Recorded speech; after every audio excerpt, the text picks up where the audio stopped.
For Cybercrime Radio, I'm Heather Engel. Joining me today is John Boseak. John has been chased by the Secret Service, spent time behind bars, written a book titled Bent: How a Homeless Teen Became One of the Cybercrime Industry's Most Prolific Counterfeiters, and recently made headlines again after a sudden move to Thailand amidst new allegations. John, welcome to the podcast. Thank you for having me. So I'd like to start. I don't know that all of our listeners are familiar with your story, so can you tell us a bit about your background? Sure. So I guess the easiest way is kind of just give a short overview. From 2004 to approximately 2009, I manufactured and distributed roughly $4.2 million in fraudulent credit cards via carding forums on the internet. Now, this was before the dark web. This was before Tor browser and Onion router even existed. There were carding forums, basically, Reddit style forums for fraud. And that's how, that's my claim to fame. I guess this is 26 years ago, but that's in a nutshell. That's basically, the overview. Yeah, and what I thought was really interesting when I was doing some research for this is that you actually have a formal background in graphic design. Can you tell us about that? Sure, yeah. I went to the Art Institute in Fort Lauderdale, and I graduated with my associate's degree in graphic design and media arts, and that was basically kind of what led me down the path to fraud. Believe it or not, through a series of unfortunate events, with the job market. And so when you first started making these cards, how did you fall into that, or how did you start doing that?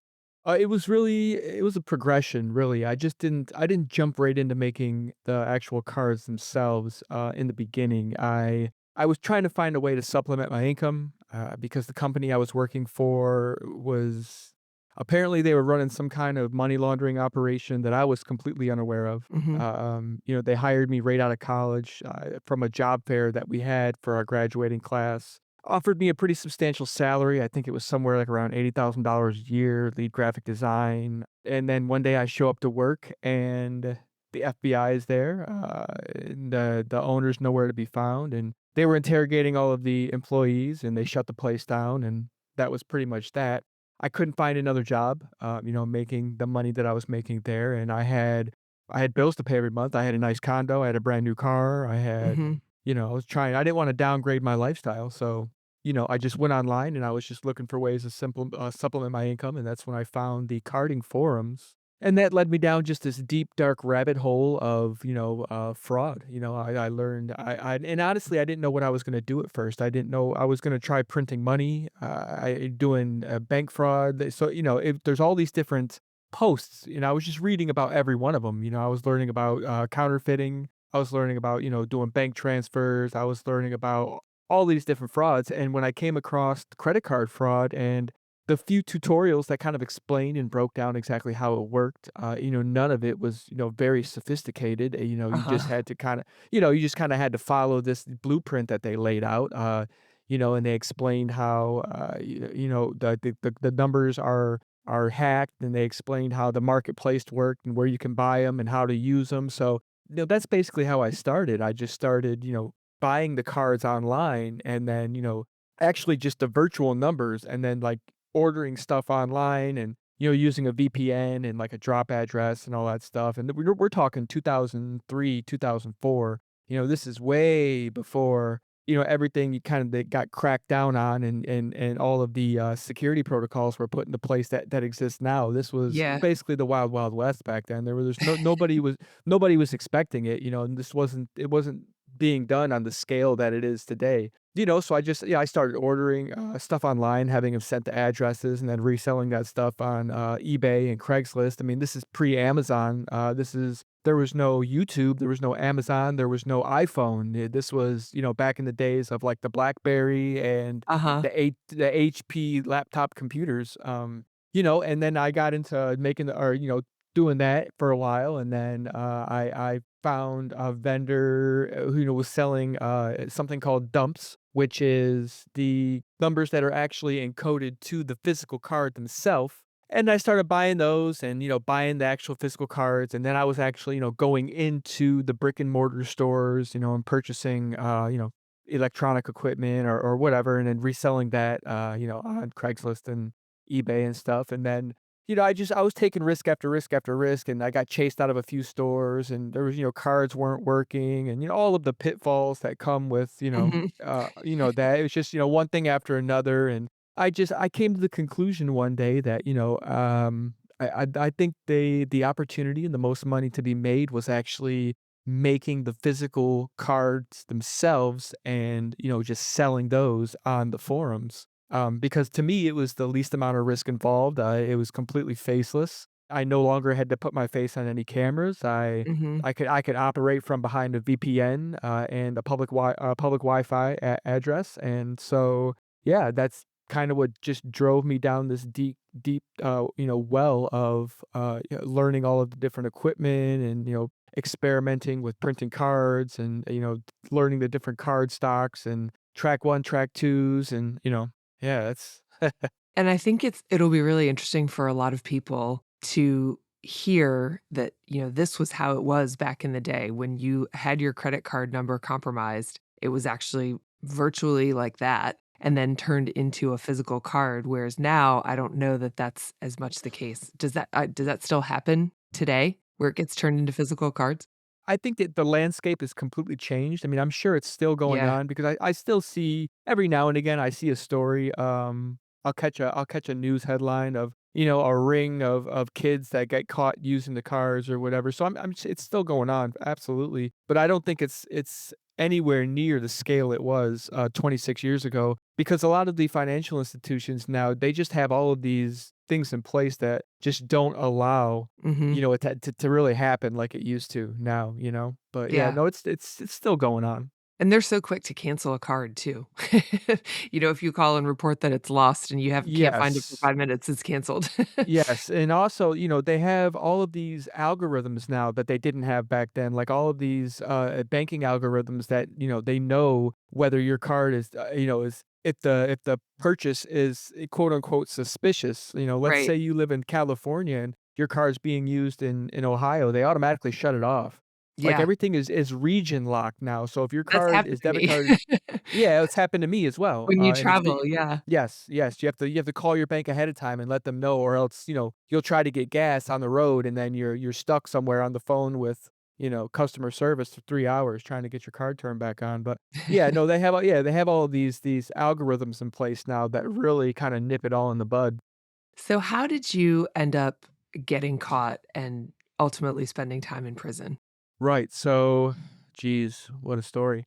I was living in Miami, I'm from Miami, Florida, and I was operating primarily out of South Florida, and I met a girl, and she was from South Carolina, and then we had a baby together, and she wanted, me, her, and the baby to go and kinda be around her family in South Carolina because, they didn't know me, they didn't know my son. So I'm like, "Okay, whatever. I can do what I'm doing from anywhere in the world, basically. All I need is an internet connection and a UPS store." So we moved to South Carolina, and, I buy a townhouse up there, and we move, and in this town I was living in South Carolina, there was 2 UPS stores, whereas in Miami, there were hundreds. I mean, I could go to a different UPS store every day in Miami and never go to the same one twice in a month, even 2 months. But I'm in a small town in South Carolina, and I wasn't thinking, and I was using the same 2 UPS stores to kinda send out to mail out all of my cards to my customers. And one day, the older gentleman who operated the UPS store,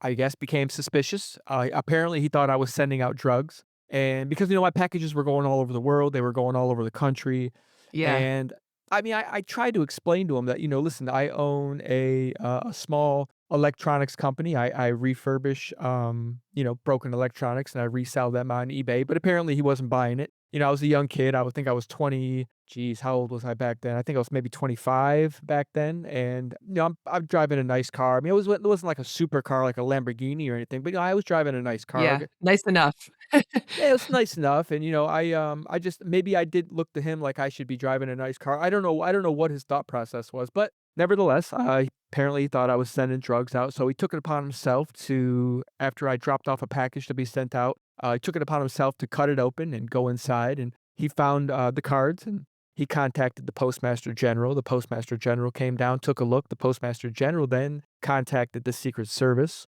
which in turn kinda set up a sting on me. I woke up one morning and I had an email from the UPS store letting me know that there was a package waiting on me. Coincidentally, which there was, I was waiting on a package to get delivered. And I show up to the UPS store to pick up my package and, the Secret Service was there waiting on me. And this was July of 2009, after operating for approximately 5 years, 5.5 years. Wow. So that was how you got caught, just someone suspicious of That's it. nice Just things. a random anomaly that I could never Yeah. have accounted for, yeah, yep. Yeah. And then I know you ended up spending some time in prison. Mhm. What happened after you got out?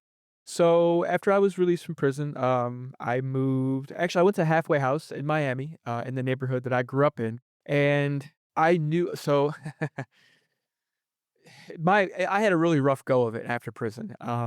I have no support system. I have no when I was in prison, I didn't get a single visit. There was nobody putting money on my books. I had no commissary. When I got out of prison, I had 6 months in the halfway house to make money and to save money to find a place to live because I don't have any family that's, gonna come let me live at their house or, even support me financially while I'm going through hardship or anything like that. So it was all on me.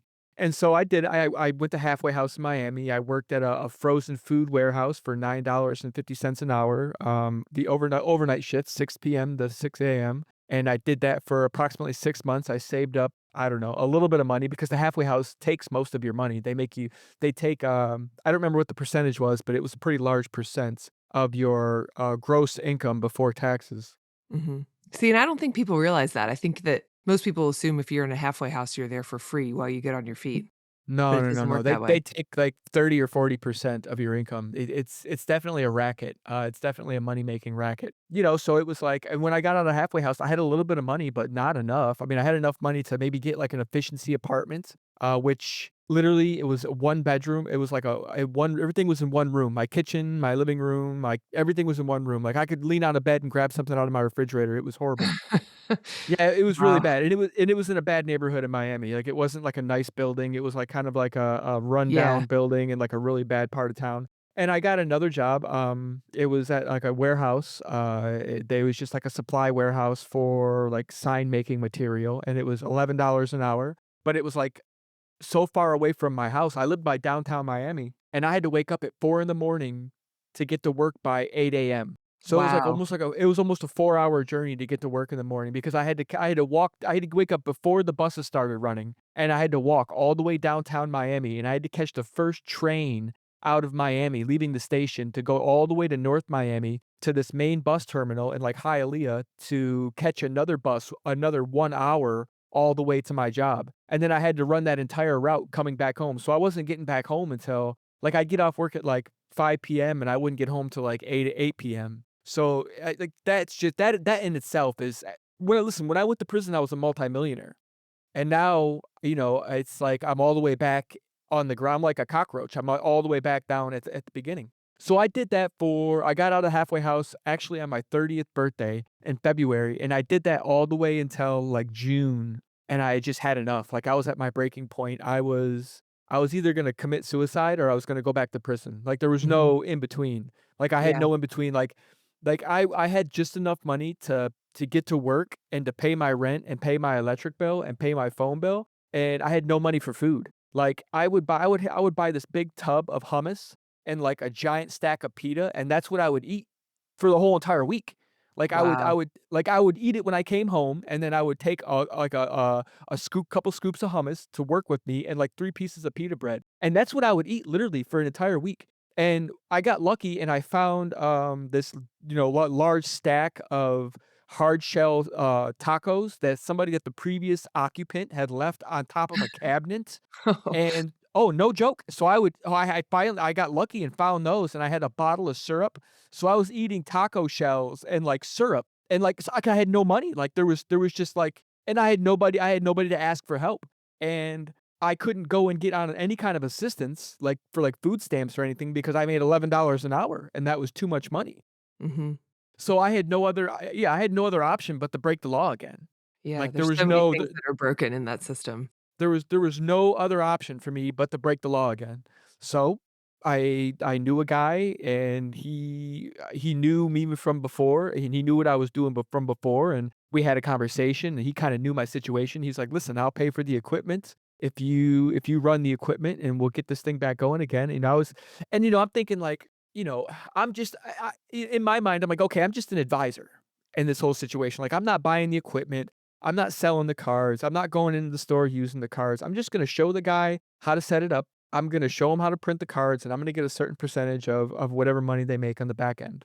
And so that's what we did. I quit my job, at the warehouse, and I started helping him make cards, teaching him how to make the credit cards and sell them. And he had a whole, like, group of people going out and using the cards at stores, and, they were doing whatever they were doing with the merchandise and flying people all over the country, going to different cities and using the cards and stuff like that. And, I was just collecting a certain percentage. And, I had enough money to buy. I bought a car. My rent was getting paid. I was able to go actually grocery shopping for the first time, like, and actually, go and buy like a week's worth of groceries. I mean, well, I wasn't making even thousands of dollars. I mean, it was maybe like a few thousand here or there. Like, it was like 3,000, and then I don't know, like a few weeks later, he'd give me like another 1,500 bucks or whatever. So it Mhm. wasn't even a lot of money, but it was way more money than I was making at the warehouse. Mhm. It's enough to survive at least. I was able to feed myself, and I had a car, and, it was things were looking up. And then one day, the Miami Financial Crimes Division shows up at my door, at my apartment door, and I knew something was wrong when I heard the knock, and I looked through the peephole, and there's 2 DHL agents there's 2 guys with DHL T-shirts standing at my front door. Uh-huh. And in my mind, I'm like, "When has there ever been 2 delivery men?" And they're holding this package in their hand, and I know from experience that when you get stuff shipped from China, it comes with, like, a certain packaging tape. They use this yellow packaging tape that they don't use in the United States, they Uh-huh. only use it in China.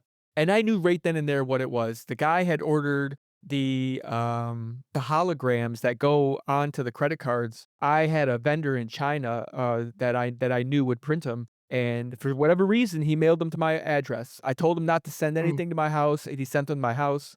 The package got stopped in customs, they looked inside, obviously, then they sent the Miami Financial Crimes Division to my house.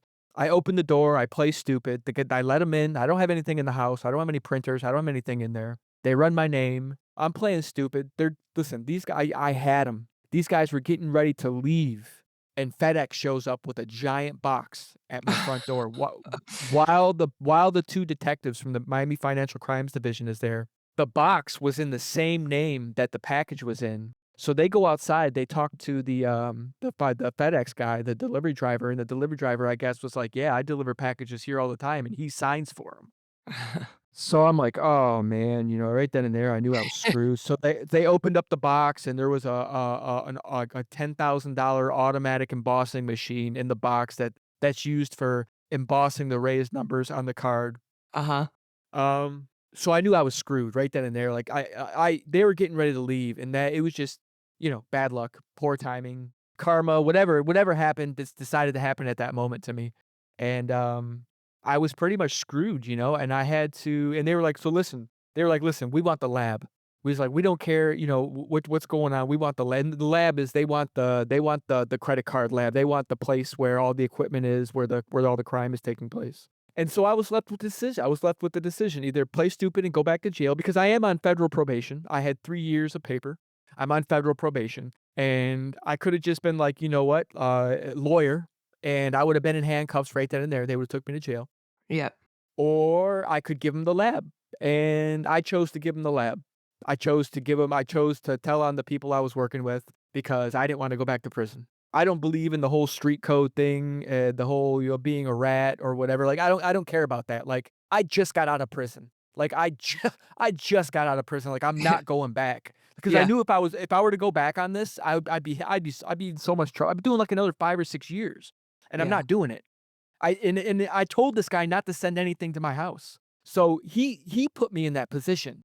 Right. And that's the way I think about it. Like, I wouldn't just tell on people to save my neck out of, it's like they had nothing, if it was any kind of other circumstances, I wouldn't have told. Yeah. Because I do kind of believe in, there is a little bit of morality, when you're out committing crimes with people. But he put me in that position. his mistake is gonna send me back to prison, and I wasn't gonna let that happen. Yeah. So I spilt the beans. I gave him the address.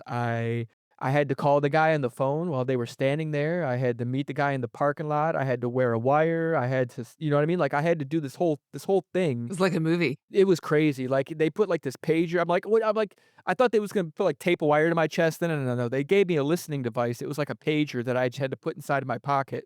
Mhm. And they followed me to the place because I had the printer and I was gonna go meet him, and I had to because he was following the and oh, and this is another thing. This is like another serendipitous moment. He was following the tracking and he's seen that it got delivered, and he calls me right when they're standing there. Right, we're in my kitchen standing around this box with all these detectives, and he's calling me on the phone, and they're looking at the phone, and I'm like, I'm not gonna answer it." They're all shaking their head, "Answer it." I'm like, "Fuck this." So I had to answer the phone. He's on speakerphone asking me to deliver the thing. If it got delivered, I'm like, "Yeah, I'm looking at it right now. I'm in my kitchen." He's like, "All right, well, I'll meet you right now at Publix. You can bring it to me." And I was like, "Nah, I don't know if that's an urgent." And they're all like, "Yeah, yeah." I'm like, "Fuck, man." So like, "All right." It was what are you gonna do, you know? I mean, and listen, I've talked to him after all this happened after I got out, and he was like, "Yeah, I probably would have thrown me under the bus too," but so I had to meet him in this parking lot, and, I gave him the printer, and they were there in the parking lot watching in a van, and they followed him to the warehouse where he had everything set up, and they busted him, and then they came back, and they were like, "Alright, you're free to go, but we have to tell your probation officer because, technically this is a crime or whatever." Mhm. And I'm like, "So I'm not going to jail right now." They're like, "No, no, no, we're not arresting you, but we have to report this to your probation officer." So I went back to my shitty little apartment, and I packed a bag, and I drove my car to the Fort Lauderdale, International Airport, and I flew to Detroit, Michigan, where I have a bunch of cousins and stuff that live up there, and I just left my car at the airport. It's probably still sitting there to this day in long-term parking. What year was this, are we talking? How This was 2015. Okay. Alright. Yeah, so I left my car at the airport. I just flew to Detroit, and I hung out in Detroit for a few months, and, I just completely absconded from probation, and I knew I was going back to prison, but I wasn't going back with new charges because Mhm. they weren't gonna charge me with anything, but I was definitely going back for absconding. Federal probation, I just stopped reporting, I absconded, and it was such a long story, but I ended up out in Nebraska from Detroit, and I thought I'd be safe out there, and, one thing led to another out there through another series of unfortunate events that had absolutely nothing to do with me. Somebody's house got broken into, and I didn't do it. I had nothing to do with it. I didn't, I don't break into people's homes or anything like that. And somebody said that I had something to do with it. The cops show up at my house. They run my name. Lo and behold, I have a federal felony warrant. So I had to get extradited all the way back to South Carolina where, my original charges were, and I had to go back to jail and sit there and wait and do court dates and all that shit. But I went in front of the judge after about 4 or 5 months, and the judge just killed my paper. She said that I'm not supervisable, that, they've had to extradite me, multiple times from different ends of the country, and that I'm not supervisable, and, they killed my paper, which means that they released me without probation or anything. And Huh. this was May of 2016, and that was it. I moved to California because I knew that I couldn't go back to Miami because I would just end up committing more fraud and catching a new case. Yeah. And I looked at this as I had a new lease on life, no probation, I had no restitution to pay, I had no warrants out for my arrest. For the first time in my life, I had a valid driver's license. I had a little bit of money put away. It wasn't much, it was like $5,000 or something.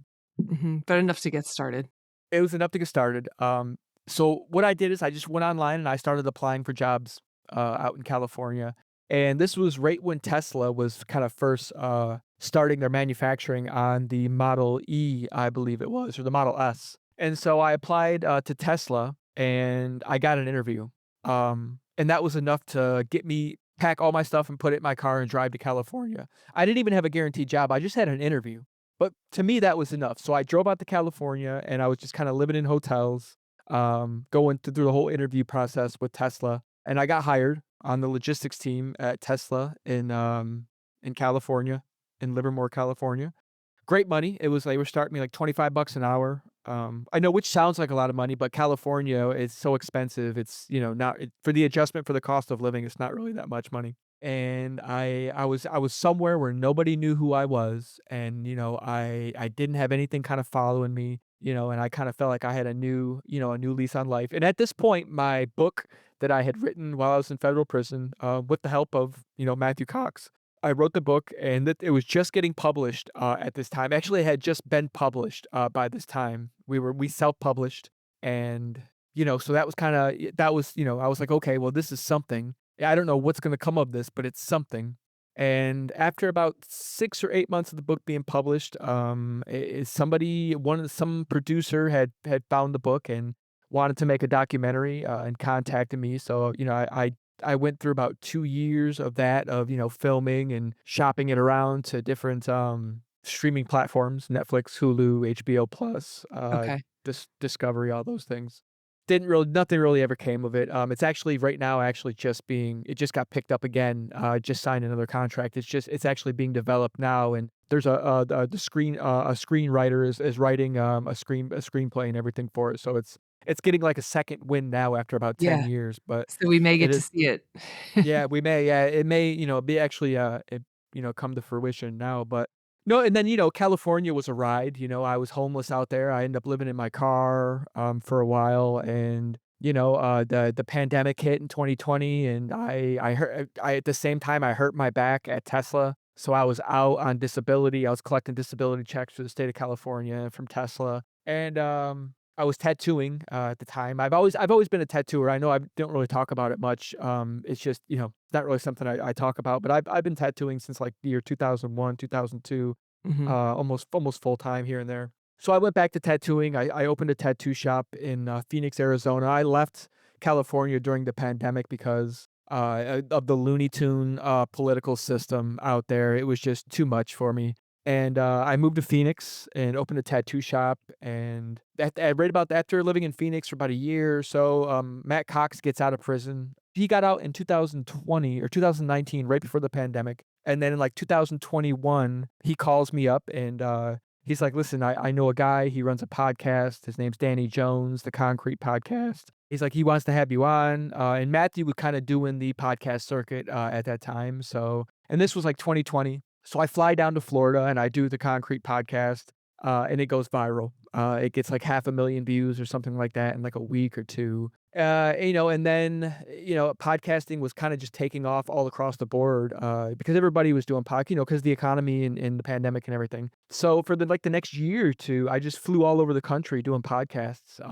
I must have done over 100. I did, Julian Dory's podcast. I did, Soft White Underbelly in California. I Mhm. did, some stuff with David Lucas. I don't know, so many of them I can't remember. And then, they were like, "Oh, you gotta start your own podcast, you gotta start your own YouTube." So I started my own channel, and I started filming content and, doing the podcasting myself, solo podcasting and vlogs, and, just really, just figuring it out because I don't have a background in I don't know, I didn't know how to edit videos. I didn't have like a camera, a presence on camera. I didn't understand Yeah. audio. I didn't understand any of it. Like, I had to learn all of that on my own, so that kinda took me down like a whole 'nother path, so I stopped tattooing, and, I just started creating content, and filming and learning how to edit and learning, sound design and color theory and all that stuff like that. And I moved in with Matthew Cox down in Florida. I left Phoenix and,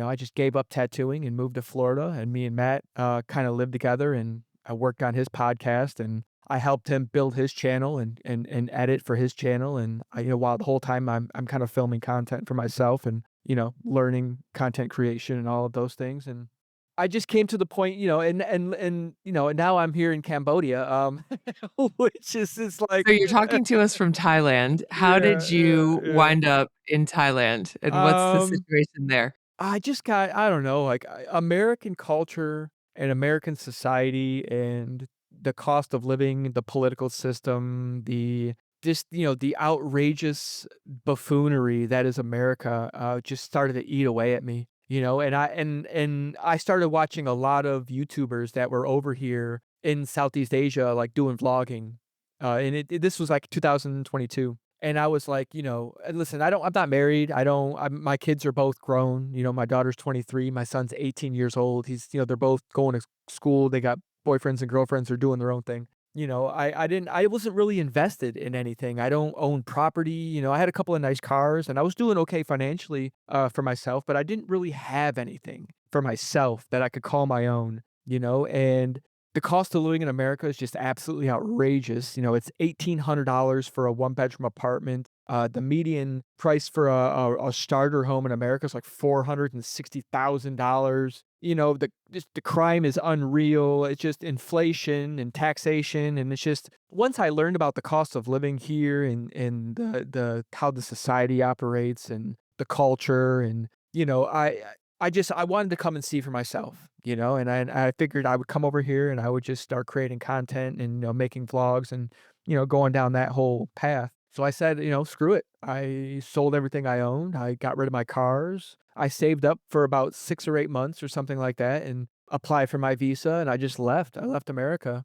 and I moved to Thailand, and I lived in Thailand for about a year, but the visa process is over there, it's so hard to stay permanently. They don't make it easy for you in Thailand. So actually in Cambodia right now. I left Thailand and I'm in Cambodia. I've been in Cambodia now a little bit over a year.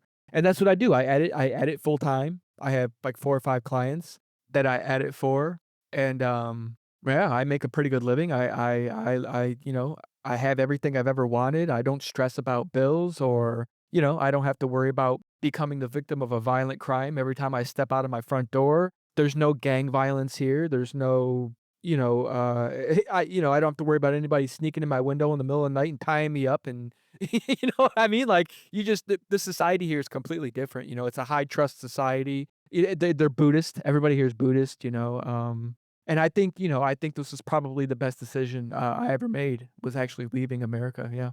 So it sounds like you like it there, you're gonna Oh, stay, yeah, I'm never coming back. at Yeah, least for a I while. have no reason to go back to America, I've already kinda come to terms with I'm never gonna see my mom again, I'm never gonna see my dad again because listen, let's be honest, I never had a relationship with either one of them to begin with, so there's no Yeah. reason for me to really come back to America to visit them. If my kids wanna see me, I've already offered to fly them both out here on vacations, and like I said, I'm not invested in anything in the US. I don't own any property. I have no reason to come back, and, life is so easy, over here, and I'm definitely happy. Happier than I was anyway.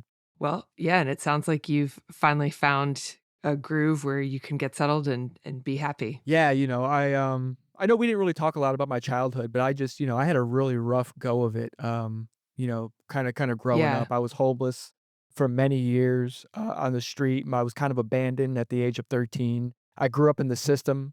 I was incarcerated from the age of 13 until I was 19 years old, about 10 or 11 months out of every year in different boys' homes and group homes and boot camps. If there was a program for wayward youth, I had been there. Like I had done time. You were Yeah, yeah, part of yeah. it. I was in all Yeah. of them, every single one of them. So and I would run away from them, and I would sleep on the beach, and dude, I've been at the point in my life where I was like eating out of garbage cans. Like I had been all the way down at the very bottom, literally like sleeping on the sidewalk. And then I have been all the way at the top. I was liquid somewhere in the neighborhood of 3.8 to $4.2 million at one point in my life, and then, and now I'm in Southeast Asia. So it's definitely been like I definitely realized that I haven't had the most normal experience, the most, out of when it comes to Yeah. life, my I it's been pretty extraordinary, my journey, but to me it's normal, but when I talk to other people about my life and, all the things I've been through, and